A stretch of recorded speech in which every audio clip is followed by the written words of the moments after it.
Okey, baik Datuk Seri. Datuk Seri, setakat ini berapa jumlah pegawai dan anggota ATM di seluruh negara yang telah menerima vaksin dan bagi kepada mereka yang masih belum menerima vaksin? Selain itu, bagaimanakah penerimaan warga ATM berhubung vaksin ini? Sekian, terima kasih. Okey, sehingga jam 5 petang 9 Mac, seramai 6,547 warga ATM telah divaksin untuk fasa 1A.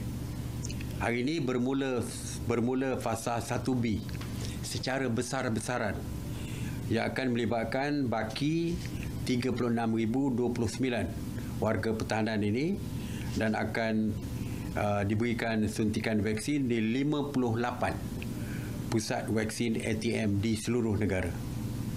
Dan fasa 1B ini akan berakhir pada 30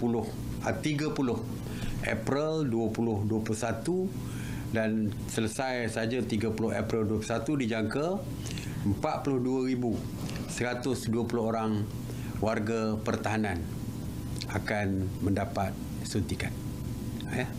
Jadi bila saya sebut warga pertahanan termasuklah anggota yang beruniform dan juga awam.